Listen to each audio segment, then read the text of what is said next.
Entonces, es una infecciones congénitas perinatales.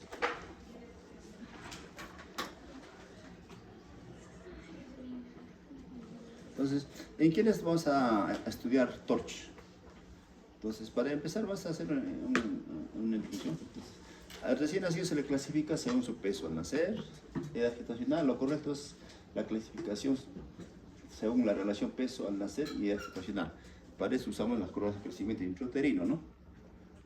Según peso al nacer, según edad gestacional, pues bueno, vayendo, ¿no? Entonces, el cerebro fetal está preparado para la vida extrauterina a las 39 a 40 semanas. Esa es la edad ideal que deben hacer todos, ¿no? Entonces, si nace antes, dice que puede tener problemas neurológicos. Por eso se habla de recién nacido a término temprano, ¿no? Si nace a las 37, 38 semanas. Entonces, este niño recién nacido a término puede comportarse como un prematuro tardío, ¿no? Entonces, es como un adolescente con DNA azul. No sabemos si sigue siendo adolescente o ya es adulto, ¿no?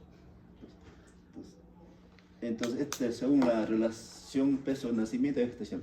Para eso usamos curvas de crecimiento intrauterino. En el servicio usamos las curvas de Fenton, ¿no? En los hospitales de periferia usamos, en centros de salud usamos las curvas de Clapp. Las curvas de Clapp tienen dos curvas, de perímetro cefálico y peso, nada más, talla no tiene. Entonces, el de Fenton tiene tres curvas, de peso, talla y perímetro cefálico. Entonces, aquí, este es válido para clasificar recién nacido a término como al prematuro, ¿no?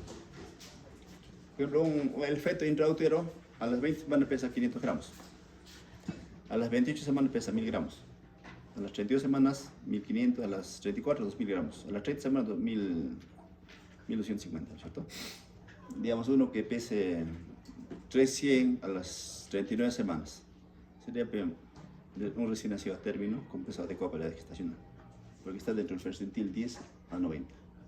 Si pesa, digamos, 39 pesa, digamos, 3,980, sería un recién nacido grande para la gestacional porque está mayor para el percentil 90.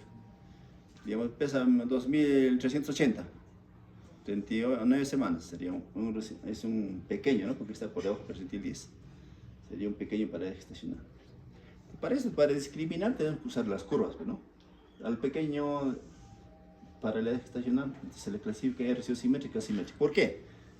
Porque este va a ser nuestra población objetivo para el estudio de TORCH. El RCO simétrico tiene comprometido el peso, la talla y el perímetro cefálico, todo por debajo del percentil 10. Es un enano armónico, ¿no? Pues, entonces, y el RCO asimétrico es un flaco, solo tiene comprometido el peso. La talla está bien, el perímetro cefálico está bien. Pero también puede comprometerse el talla, pero preserva el cerebro. Sí, siendo asimétrico. El riesgo del asimétrico es que presente trastorno metabólico y hematológico. En cambio, el simétrico, hay que hacer estudio de TORCH. He tenido problemas durante el primer trimestre, antes de las 28 semanas. Aquí está, ¿no? El grande, adecuado y el pequeño, ¿no? Ese pequeñito, ¿no? Por ejemplo, en el hospital ayer ha nacido un chiquito que se llama Eitan, 5.300. Hijo de madre diabética, ¿no? Índice corporal 38, peso 140 gramos, 140 kilos, es normal. Tiene un hijo de madre diabética, ¿no? Entonces, también se le llama, ¿no? Le llama RCO armónico a los simétricos, RCO disarmónico a la asimétrico, ¿no? Entonces, el objetivo del control mental es la prevención. Entonces, el que hace el control mental ya debe haber detectado que el producto es pequeño, ¿no? Debe detectar por ecografía, debe seguir los curvas de crecimiento. Para eso también debe valerse de la tecnología perinatal, altura uterina, ¿no? Entonces, en la prevención, autocuidado, higiene, ¿no? Debe haber cambio de actitud, modificar estilos de vida en relación con la salud, respeto, responsabilidad y identificación de factores de riesgo, ¿no? Entonces, vamos a hablar de toxoplasma, TORCH. TORCH es un acrónimo, ¿no? que se caracteriza por un cuadro clínico que se presenta en el feto o recién nacido, compatible con infección congénita, ¿no? Entonces, que incluye rash cutáneo, hepatosplenomegalia, hidrocefalia o microcefalia, alteraciones cardiovasculares auditivas y oculares, ¿no? Lo más importante, entonces, nosotros nos alerta, ¿no? Si tenemos RCO asimétrico, ya estudio de TORCH, ya sabes, toque. Hay que hacer el estudio de TORCH. porque el problema se ha producido en el primer trimestre. Entonces, la T corresponde a toxoplasmosis, la O otros, ¿no? Sí, VIH, otras regiones puede ser, dice, como parvovirus, papiloma, malaria, sífilis, que también puede ser Chagas, ¿no? Con esa región, ¿no? Listeriosis, dependiendo de la región, de la ¿no? De la endemia, ¿no? Entonces, aquí, ¿no? Diagnóstico, recién nacido pequeño para edad gestacional. Entonces, es un RCU simétrico. Entonces, le pedimos serología para torcho, IgG, IgM para torcho. ¿Qué se hace? Toxoplasma, citomegalovirus, rubiola ya no lo hace, y herpes. Sífilis, ¿no? Cuando sale positivo se debe hacer PCR, ¿no? En saliva, en orina generalmente nos piden, y cultivos celulares, y bueno, para teoría. Entonces, cuando la infección se produce antes de las 20 semanas es más grave, ¿no? Y ocasiona malformaciones múltiples, ¿no? Entonces, si ocurre en el periodo fetal va a haber prematuridad, causa de prematuridad, RCU, alteración del sistema nervioso central. Lo típico es microcefalia o hidrocefalia, ¿no? Si ocurre antes del parto, la infección, entonces sepsis, ¿no? Ictericia, hepatosplenomegalia. Este cuadro es importante, ¿no? Mira, es un cuadro resumen del signo de síntomas por etiología, ¿no? Entonces, aquí podemos ver todos quienes presentan retraso crecimiento intrauterino, toxoplasma, rubiola, citomegalovirus. Erupción cutánea, casi todos, rubiola, citomegalovirus, herpes, ¿no? Y se pone a palito, ¿no? Ictericia, quienes presentan citomegalovirus. Hepatosplenomegalia, todos. Microcefalia, toxoplasma, rubiola y citomegalovirus y herpes, todos, ¿no? Hidrocefalia, toxoplasma, rubiola y citomegalovirus. Calcificaciones intracraneales, solo toxoplasma y rubiola. Calcificación periventricular, solo citomegalovirus. Chorioretinitis presenta a todos. Por eso tiene que ser evaluado por oftalmología, ¿cierto? Cataratas, también. Toxo, rubiola y herpes, ¿no? Hipoacusia presenta a todos. Por eso se le debe hacer emisiones autoacústicas. A toditos. Cardiopatía congénita, ¿qué presenta? Rubiola, ¿no? De acuerdo a eso, hacemos las interconsultas. Bueno, estas son las pruebas de es ver si es simple, PCR en lesiones cutáneas, ¿no? PCR en licosoforoguía. Citomegalovirus, PCR en orina, ¿no? VIH, ya sabemos, ¿no? Pruebas rápidas. Rubiola, cultivo en orina, ¿no? Entonces, 70-80% de las mamás son asintomáticas, 50-70% de recién son asintomáticos. El hecho de detectarlos, ¿no? Identificar a quienes vamos a hacer el estudio de Torch. Entonces, el año 2010 hicieron un estudio epidemiológico. La incidencia del citomegalovirus fue 8 por 1000 nacidos. Es alto, ¿no? Citomegalovirus. Rubiola congénita, como todas las mujeres se debe vacunar, es requisito para vacunarse. Sobre todo a los residentes de pie, requisito vacuna contra la rubiola. Si no, no se matricula. Entonces, ha bajado hasta el 2000, mira, 1980 hasta el 2010, en 30 años, 5 o 6 casos reportados, ¿no? Porque vamos por la vacunación. Todos los problemas congénitos, 0.1 a 1 por 1000 nacidos vivos. Sífilis congénita es endémico. Entonces, en el Perú, ¿cómo es? La incidencia es 0.6 por 1000 nacidos vivos hasta 2021. La prevalencia de sífilis materna es mayor en la selva, menor en la sierra y costa, ¿no? En la selva 1.3, en la sierra 0.5. Es endémico. Aquí la tierra de la ETS es pegada. Claro, ahí. Si hacen cero, tiene que ser bien. Manejo de sífilis y VIH. Agentes etiológicos, toxoplasma, treponema, virus de la rubiola, ¿no? En la madre se transmite a través de la vía hematógena, ¿no? El canal de parto por contacto directo, ¿no? Lactancia materna, ¿quién se contagia? La citomegalovirus. Vía ascendente cuando el microorganismo infecta el tracto genital materno, ¿no? Asciende hasta la cavidad intrauterina que provoca corionitis, RPM, infección al feto. Es causa de prematuridad. Por eso es importante el control prenatal, control de infecciones. La madre con qué cuadro va a presentar? Como un proceso gripal, puede presentar abortos, infección placentaria, infección fetal, placentitis, ¿no? RCU, parto prematuro, con infección fetal y motinato, ¿no? Óbito fetal. El recién nacido, ¿qué va a presentar? RCO, rash cutáneo, petequias, pulpo, ictericia, hepatomegalia, esplenomegalia, linfanopatía, hidrocefalia, calcificaciones intracraneales, periventriculares, sordera, ¿no? Eso, ¿no? Entonces, ¿en quiénes vamos a sospechar? Por ejemplo, microcefalia, ¿qué quiere decir? PCR, el perímetro cefálico menor de 32, ¿no? 32 o menor, ¿no? Si tiene perímetro de 32 centímetros, ya sospecha que tiene microcefalia. Si es mayor de 38, es macrocefalia, ¿no? Hay que descartar. Hay que hacer una ecografía transpondera para ver si tiene alguna anomalía orgánica, ¿no? Entonces, el ginecobstetra el que hace con la ecografía tiene que detectar, ¿no? Durante las curvas de crecimiento intrauterino. RCU, hepatoesplenomegalia, microcefalia, calcificaciones ventriculomegalia, ¿no? Calcificaciones periventriculares, ascitis, higros. Ya debe venir con diagnóstico. Pero a veces no pasa eso. Entonces, esto es lo que pasa, ¿no? Si toman alteraciones cutáneas y manifestaciones. En la toxoplasmosis, ¿no? Después de la citomeglia es la más prevalente, ¿no? La toxoplasmosis puede adquirirse por transmisión alimentaria, ¿no? Del animal al humano, de madre, ¿no?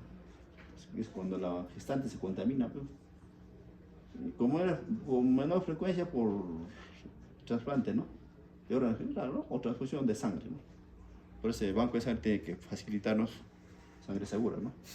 El riesgo de infección intrauterina aumenta con la edad de la gestación, pero los efectos sobre el feto son más graves cuando la infección fetal se produce en fase más temprana de la gestación.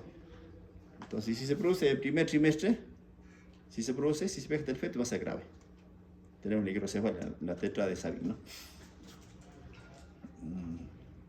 Entonces, la toxoplasmosis congénita suele seguir una infección primaria aguda, el embarazo, o a la reactivación de una infección latente, madres inmunodeprimadas, o sea, cero positivos. ¿No? Tiene latente pues se puede reactivar el cero positivo. Entonces la infección se adquiere en el curso de la infección aguda materna, la primera infección, o reactivación o recaída, ¿no?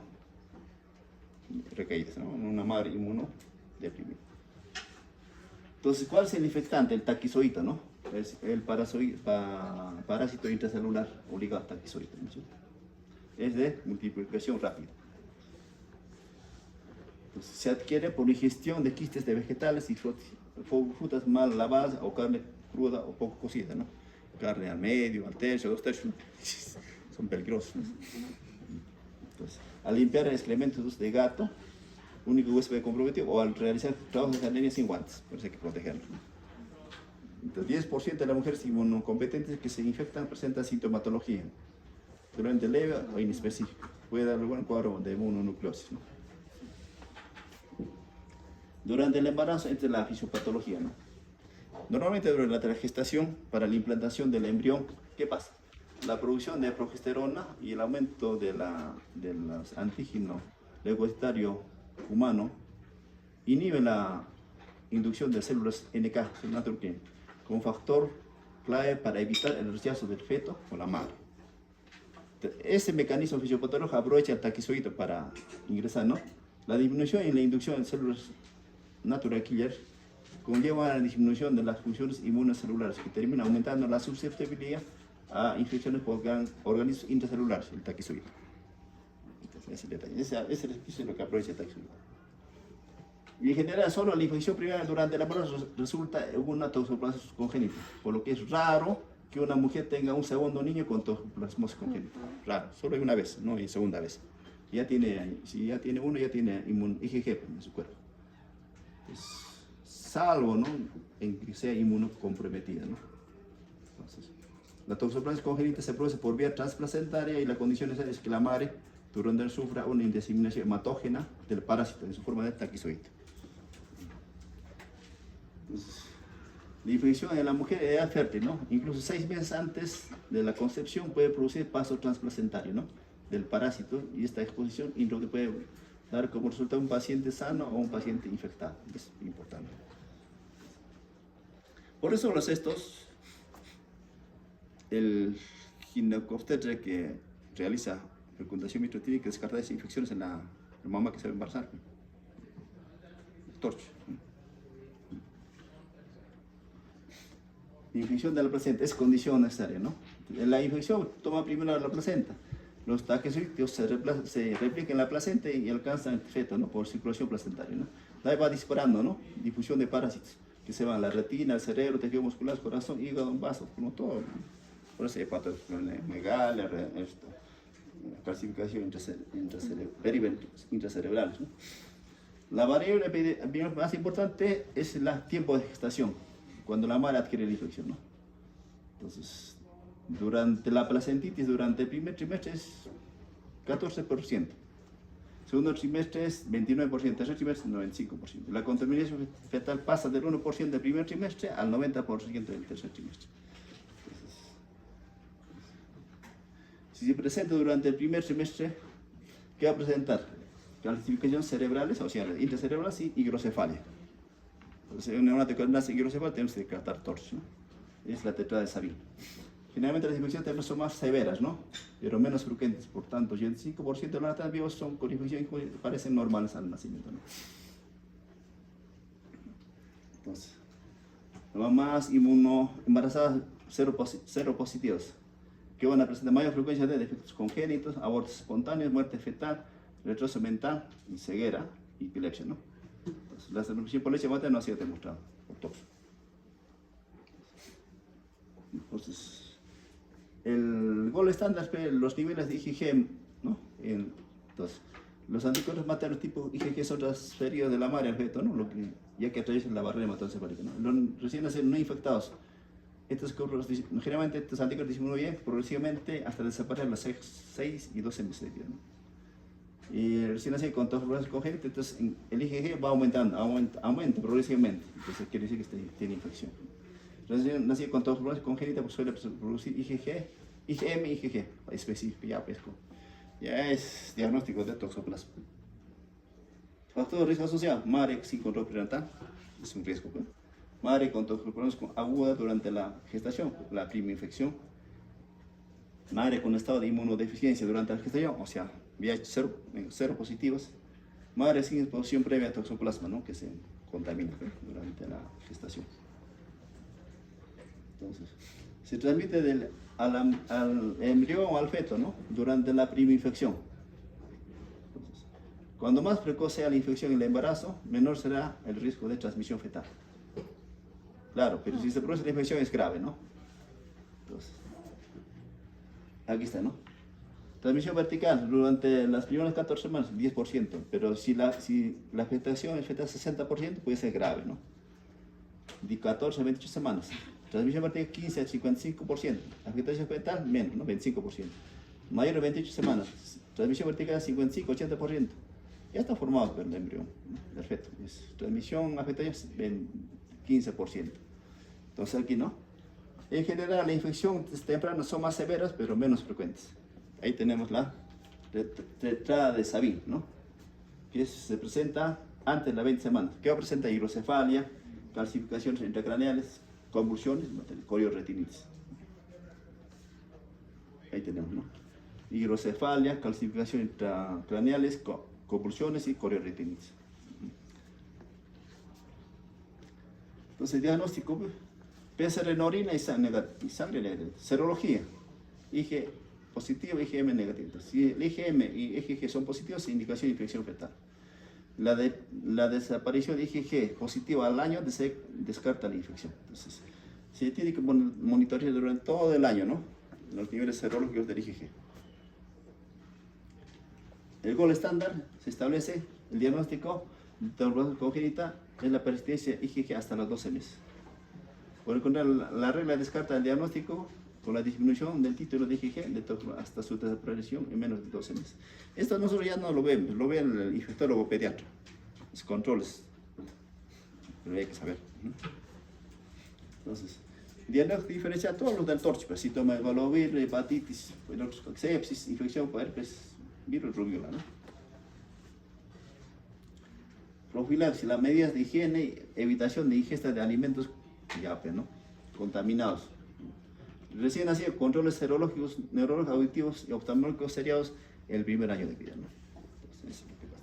Cuando tiene Si existe proceso inflamatorio activo como corioretinitis, tiene que usar corticoides, ¿no? Prednisona. Sífilis, ese es endémico, ¿no? En Arequipa. Así, endémico. Tienen que saber interpretar los títulos. La prevención de la sífilis congénita depende de la identificación y tratamiento, ¿no? de las mujeres embarazadas con sífilis. Por eso la gestación se hace el control de RPR y VIH en el primer trimestre, tercer trimestre.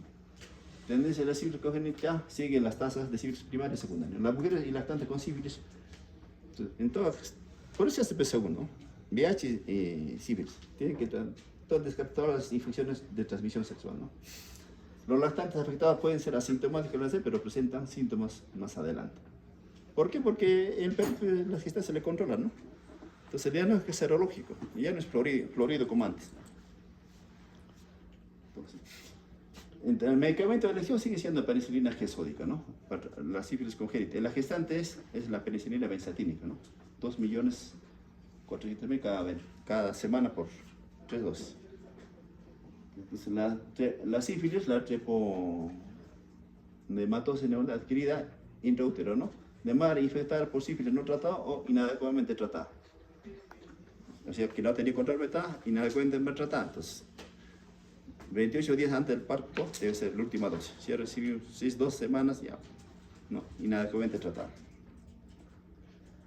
Entonces, el treponema pálido fuera del cuerpo humano muere en pocos minutos, ¿no? Por desecación, temperatura mayor de 41 grados, humedad intensa, cambios de pH, desinfectantes y radiación ultravioleta. Es muy lábil. Entonces, como he dicho, la incidencia, ¿cuánto es? Es 0.6 por 1000 nacidos vivos, ¿no? Hasta el 2021. Entonces, ha aumentado, antes era 0.5. La prevalencia de sífilis materna es mayor en la selva, menor en la sierra y costa.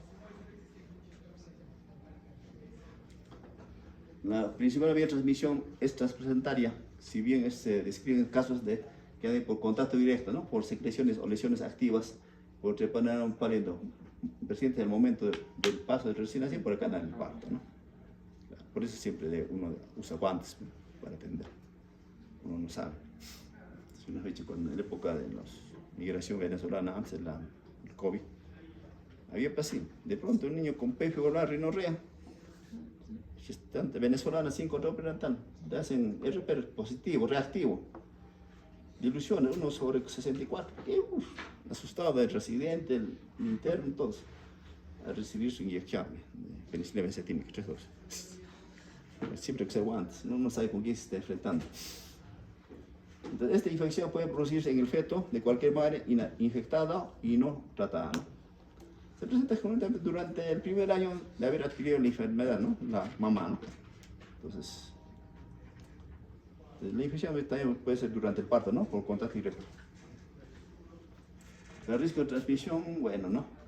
La mujer abrupto de la gestación según la etapa de la enfermedad, ¿no? Generalmente es la sífilis primaria y secundaria, más todo, ¿no? La situación de mayor riesgo para el feto se produce cuando la mujer embarazada cursa con sífilis secundaria, la sífilis dentro con menos de un año de evolución, ¿no? Ahí está por ¿no? Norma técnica. Todo gestante durante su embarazo debe ser tamizado dos oportunidades con RPR. El primer tamizaje, el primer trimestre, tercer trimestre, ¿no? En caso la gestante inicie su primera atención de forma tardía, segundo o tercer trimestre, entonces la segunda prueba se realiza con 3 meses de diferencia, ¿no? Es importante. Entonces, se prueba rápida en todo embarazada, ¿no? O con una prueba no treponema positivo o reactivo durante la gestación sin tratamiento o tratamiento inadecuado, ¿no? Tratamiento adecuado, aquí consiste en 3 aplicaciones de 2.400.000 unidades de penicilina benzatínica aplicada hasta 4 semanas previas a la fecha de parto, ¿no? Esta es la signología en el recién nacido. Diagnóstico. El recién nacido dice tendrá valor si su título es 4 o más veces superior al materno. Entonces, en algunos recién nacidos tiene el mismo título de la madre. Entonces, es diagnóstico, la presencia de IgM positivo. Bueno, el detalle es esto. título te ponen 4 veces superior al título de la madre. Por ejemplo, si la madre tiene 1/2 o 1/4, el neonato debe tener 1/8, 1/16. Ese ya es diagnóstico. Pero aquí va las inscripciones, no es tan fácil tampoco, ¿no? Entonces, para considerar que una gestante tiene sífilis, el título mínimo para considerar debe ser 1/8. Nuestra lista, ¿no? Si la madre tiene 1/8 de diluciones, el recién nacido debe tener, por 4 sería 1/32, ya es diagnóstico, ¿no? Si la mamá tiene 1/2, le evita 1/2 dilución, ¿qué tiene? ¿Es reactivo? ¿Qué hacemos? ¿Iniciamos tratamiento? Ya, bueno, hazle punción lumbar, ya. ¿Qué tiene? BDR negativo, ¿qué hacemos? Tratamiento. Infectólogo, ¿qué dice? No tiene, es insignificante. No tiene, dale solo penicilina mesatínica, depósito. Entonces ahí se aprende. Entonces la mamá tiene que tener mínimo de diluciones para hacer considerar sífilis 1/8. Si tiene 1/2, no, es título bajo, no tiene. Tratamiento sigue siendo la penicilina gestólica endovenosa. El tratamiento es hospitalario. ¿Por qué hospitalario? Por la vía endovenosa. ¿Quién tiene más pericia para la vía endovenosa? La enfermera, pero los hospitales grandes, ¿no? Es papayita con una vía endovenosa. En periferia no. Entonces, a veces le colocan solo benzatínico para salvar la ocasión. Entonces, de todas maneras tienen que referirlo al hospital para completar los estudios, para hacer la punción lumbar, todas esas cositas. Entonces, cuando tiene RPR reactivo, tenemos que descartar compromiso del sistema nervioso central o neurosífilis. Le tiene que hacer la punción lumbar, entonces se le hace citoquímico, también estudio de BDR en leucocefalorraquídeo. Si los leucocitos salen mayor de 25 leucocitos por ml, milímetro cúbico, proteína mayor de 100, entonces ya es compatible, ¿no? Con esto, ¿no? Con neurosífilis. Se inicia el tratamiento y se amplía el tratamiento a 14 días. Entonces, en la literatura también dice que si leucocitos mayor de 15 ya consideramos positivo. Y proteína mayor de 120 es positivo dentro de los 30 días de vida. Bueno, importante es el BDRL. Diagnóstico diferencial, toxoplasmosis congénita, citomolores, sepsis neonatal. Va a poner. Rubiola. Este es para conocimiento. ¿Cierto? Una enfermedad exante médica clásica de la inmunoprevenir. ¿Por qué se previene con la vacuna, no? El único reservorio es el ser humano, ¿no? La frecuencia de esta infección congénita es muy baja por el uso general de vacunas, ¿no? En los humanos, sobre todo en la mujer, ¿no? En edad fértil. Entonces, requisito, se vacuna a todos. Si reportamos rubiola congénita es para ganarte un premio, porque está controlado. Entonces, el doctor tiene rubiola congénita. Muy bien, pregunta si la mamá está vacunada. Claro. Pero es el falso positivo. Es responsabilidad, pero hay ahora movimientos antivacuna, no, la vacuna es autista, no.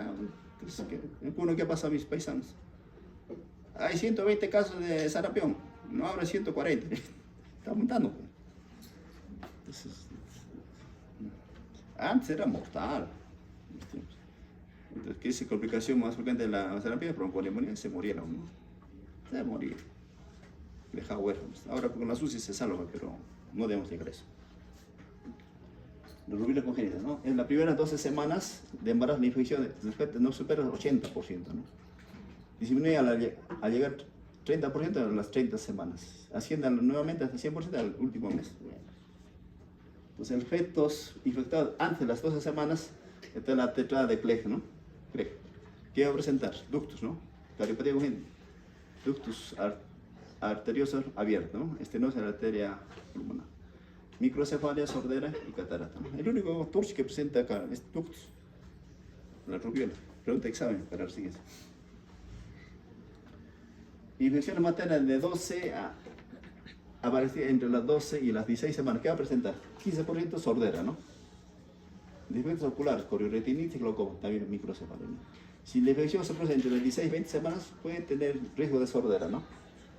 En infección adquirida. A partir de las 20 semanas no se ha visto nada, solo se ha relacionado con RCO. Después puede presentar, dice, cuando tenga 35 años, diabetes, ¿no? También 5% alteración de tiroides. Entonces, infecciones tardías, ¿qué va a presentar? Eczema seborreico, lesiones purpúreas, neumonía intersticial, hepatosplenomegalia, meningoencefalitis, ¿no? Entonces, eso pasa, ¿no?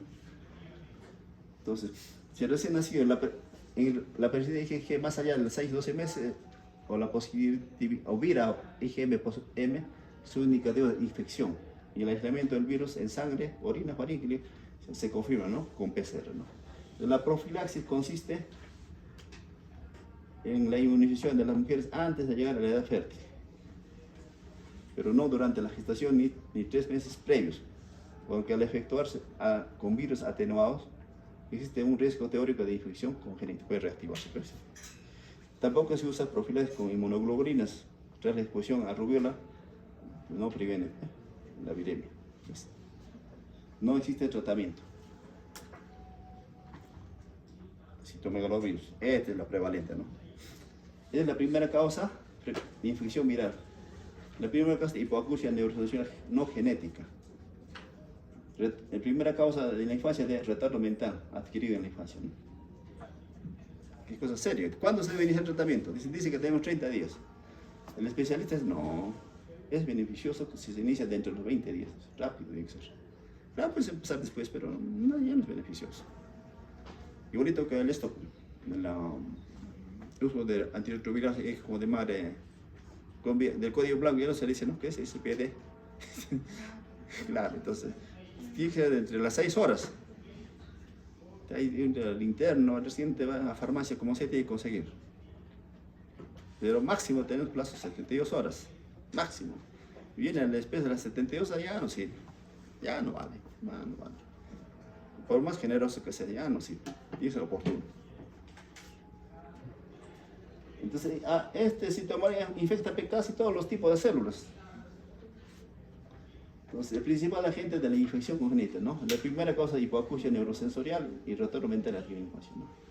Entonces, la infección recurrente de la embarazo puede afectar al feto, pero con menor frecuencia se presenta de forma menor. Ahora, recién nacido adquiere la infección en periodo perinatal al pasar por el canal del parto. Bueno, esto suele ser subclínica, en algunos casos presenta como síndrome mononucleósico. Entonces, se adquiere también por leche materna, ¿no? Por lactancia materna. Entonces, por eso, el banco de leche humana, igual que el banco de sangre, tiene que pasar un tamizaje. Entonces, el banco de leche humana tiene que ofrecer leche sana, porque esta puede estar citomegalovirus. Entonces, afectación grave, ¿no? Por decir microcefalia. ¿Por qué? Porque tiene calcificaciones periventriculares, ¿no? Calcificación, atrofia óptica, bolocorrutina, hepatosplenomegalia, ascitis y otros, ¿no? Es por eso, ¿por qué? Más aún cuando la infección materna se produce antes de las 20 semanas, es el torcho, ¿no? Al nacer, ¿qué puede presentar? Si la infección es al nacer, fiebre, afectación respiratoria púrpura, hepatosplenomegalia, hepatitis ictericia, anemia hemolítica, encefalitis, coriretinitis, retraso ponderal psicomotor, ¿no? De estos fallecen 20-30%. La mitad de los niños nacen con microcefalia, al nacer. Van a tener periodo cefálico menor o igual a 32. Pero pueden nacer normal, pero otros se objetiva a medida que el niño va creciendo, o sea, no crece el cerebro. Gana peso, pero no crece el cerebro durante su control de crecimiento del cerebro.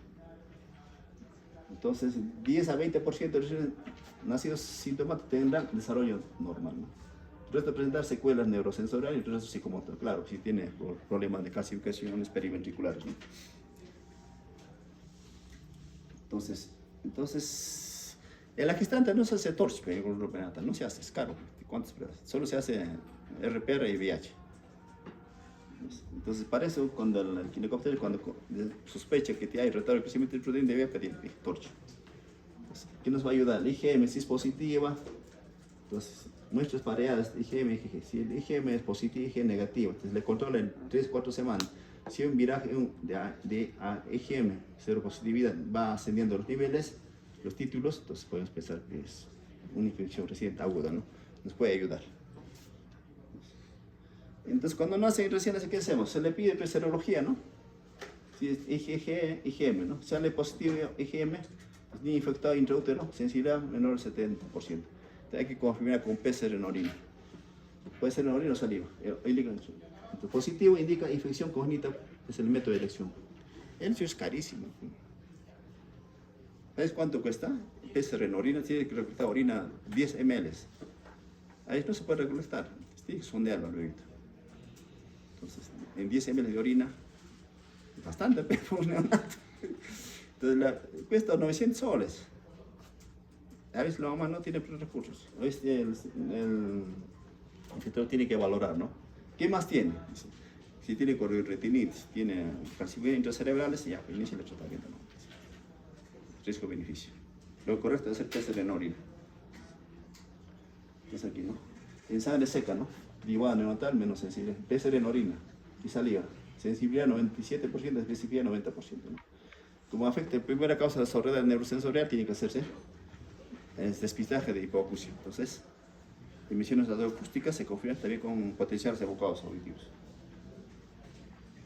Entonces, la detección del virus o su ADN en orina, ¿no? PCR, ¿no? Persistencia IgG más allá de los 6 y 12 meses. Se puede aislar el virus en sangre y sección. Piensa el líquido saber si se sospecha de afección neurológica, ¿no? Entonces, si con genética no comprueben a tratamiento. Si tiene, como hemos dicho, ¿no? Si IgM positivo, con síntomas con compromiso del sistema nervioso central con órgano específico, neumonía, hepatitis, hepatosplenomegalia, trombocitopenia grave, chorioretinitis, calcificación intracerebral, periventricular, ya inicia el tratamiento con ciclo endovenoso, luego valciclovir y oral. ¿En quiénes se trata? Infección sintomática, serología confirmada, al menos un órgano comprometido, disminución de audición aislada, ¿no? Entonces, el mayor beneficio se encuentra si se inicia dentro de los 30 primeros días de vida.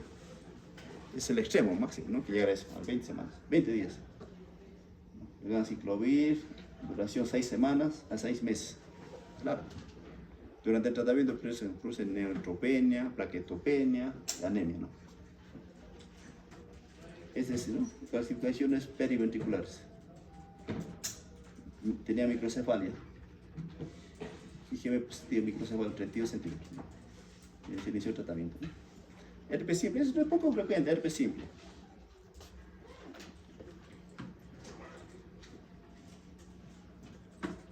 Entonces, infección que dura toda la vida. Cuando te infectas con herpes simple, es una infección toda la vida. Hay dos tipos, ¿no? Virología, distinto. Tipo 1, tipo 2. Entonces, el tipo 1 se ha asociado con infecciones bucolabiales. Aptos que no salen en la boca, la lengua. Tipo 2 se asocia con erupciones genitales. La incidencia de herpes genital debido a herpes tipo 1 va en aumento. ¿Eso por qué? Por las costumbres sexuales de las parejas. Entonces, la infección no primaria con el primer episodio cerca del momento del parto son las que tienen mayor riesgo de transmisión ARN. Si la mamá tiene signología de úlceras genitales compatibles con herpes, entonces se debe iniciar tratamiento supreso con aciclovir desde las 36 semanas. Se recomienda parto cesárea, ¿no? Entonces, eso es lo que pasa.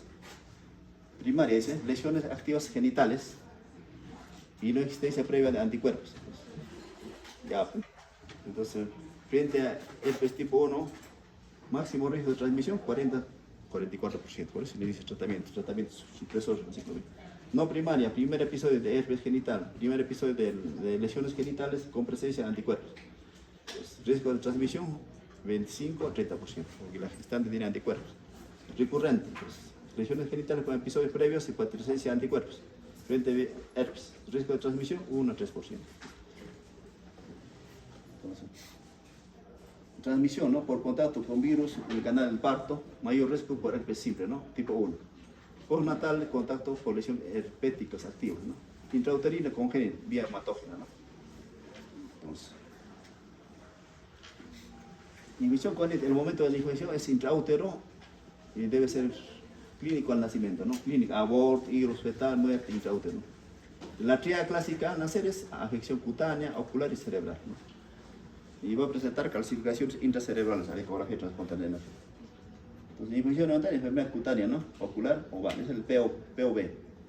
Piel, ojos, boca. Enfermedad localizada de sistemas nerviosos centrales, son esto, ¿no? Confusiones. Enfermedad diseminada. Entonces, ¿qué pasa? Enfermedad cutánea ocular, ¿no? Mayor frecuente por herpes tipo 1, clínica. Entonces, hay que iniciar tratamiento. Aquí está, ¿no? Esta es la imagen, ¿no? Este es el POV. Lesiones pápulas con trozas necróticas generalizadas. Grado de vesículas en la frente y área periocular, ¿no? Veo. Es un poco frecuente, pero hay que conocer. Mis lesiones en el vértex, en la piel. Entonces, les veo locales del sistema nervioso central. ¿Qué presenta? Convulsiones, puede presentar recurrencias. Un neonato, primera glicemia, sepsis, síndrome de respuesta inflamatoria, afectación multiorgánica, neumonía, insuficiencia respiratoria, hepatitis. Sigue entonces. Ya, inicia tratamiento de nuevos. Recién nacido asintomático, El asintomático, mamá tiene infección VIH, ¿no? Ya está con tratamiento, con antirretrovirales. Aciclovir, recién nacido se le pide PCR, ¿no? Después de las 24 horas, inicia el tratamiento, al toque, ¿no? Mientras llega el resultado de PCR. Primoinfección, tratamiento de cesárea, nace de cesárea, sin lesiones activas. Igualito, analítica y PCR. Entonces, a partir de 24 días, se inicia el tratamiento con aciclovir. Entonces, si es negativa, dura 10 días, si es positiva, dura 14 a 21 días. ¿No? Entonces, diagnóstico sintomático. El niño es una sepsis neonatal. No mejora, entonces al tercer día revolúas, la enfocas como sepsis neonatal. Le haces una punción lumbar, entonces impecable, encuentras, hay sangre, ¿no? Entonces hay proteinorragia y pleocitosis. Entonces ya puedes sospechar que es una infección por herpes, ¿no? Si la mamá tiene lesiones ulcerosas en los genitales, ¿no? Entonces le inicia el tratamiento. Entonces, si hay sangre y proteína en la muestra de sangre, puedes pensar en herpes. Entonces, si llega a convulsionar el neonato, se le toma el electroencefalograma, va a tener patrón parasístico focal o multifocal. Le tomas una neurohemorragia, ecografía, ¿qué va a hacer? Si hay convulsión, ¿qué va a presentar? Edema cerebral, hemorragias o lesiones necrotizantes. Con eso pues, se llega al diagnóstico, ¿no? También se puede haber compromiso ocular, ¿no? POV, ¿no? Piel, ojos y boca, ¿no? Entonces puede haber compromiso, ¿no? Ya comprometemos al ¿no? Al oftalmólogo. Entonces, tratamiento supresor, ¿no? Supresor, tratamiento de todos los casos, aciclovir, endovenoso. ¿Qué hace el oftalmólogo? ¿No? Conjuntivitis, blefaritis, aciclovir, pomada, ¿no? Iridociclitis, corticoide tópico. Queratitis, aciclovir. Necrosis retinal aguda, aciclovir, intravitrio, ¿no? Eso es lo que sucede, ¿no? Pero generalmente no es frecuente. Lo que más frecuente es citomegalovirus y toxoplasma. Debemos saber discriminar, ¿no?